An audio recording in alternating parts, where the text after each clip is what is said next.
Syederalun, berikut 5 rangkuman berita populer dari kanal Nangro dalam sepekan terakhir.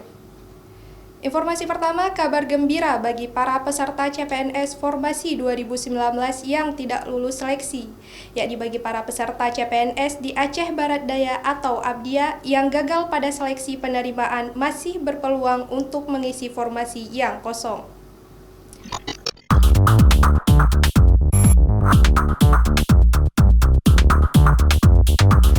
Dibenarkan oleh Sekretaris Badan Kepegawaian dan Pengembangan Sumber Daya Manusia Kabupaten Abdia, Rahmat Sumedi.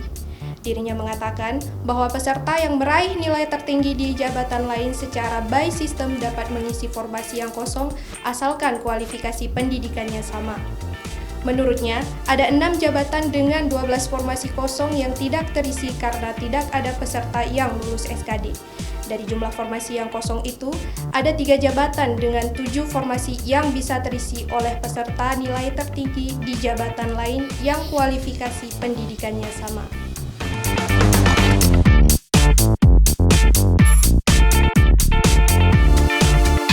Berita kedua mengenai oknum dokter dan seorang pria di Aceh Jaya yang digerebek warga desa Ligan, Kecamatan Sampoinit di komplek perumahan puskesmas setempat.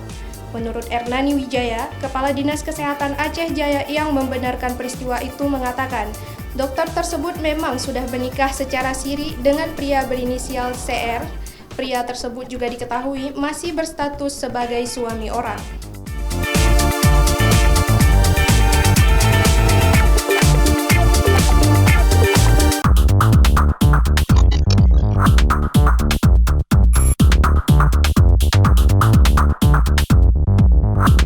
Berita ketiga, kisah mengharukan yang kembali datang dari ibu muda korban ruda paksa di Birembayan, Aceh Timur.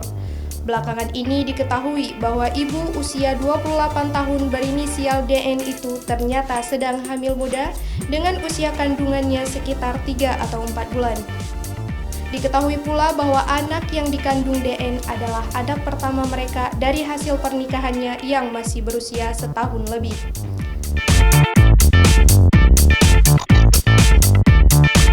Informasi keempat, Dirlantas Polda Aceh bersama seluruh jajarannya akan menggelar operasi Zebra yang dimulai sejak tanggal 26 Oktober hingga 2 minggu ke depan.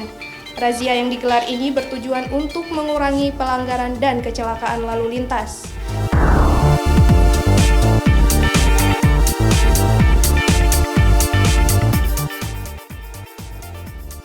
Terakhir, informasi mengejutkan datang dari rumah salah satu bintang utama Empang Breuh serial komedi Aceh, yakni Abdul Hadi alias Bang Joni Kapluk.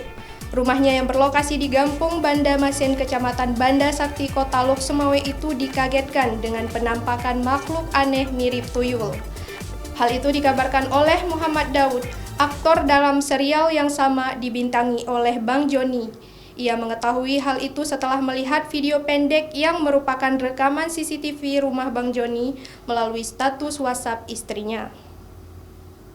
Demikian Syederalun, jangan lupa subscribe channel YouTube Serambi On TV dan baca informasi menarik lainnya di serambinews.com. Saya Nihardika undur diri. Wassalamualaikum warahmatullahi wabarakatuh.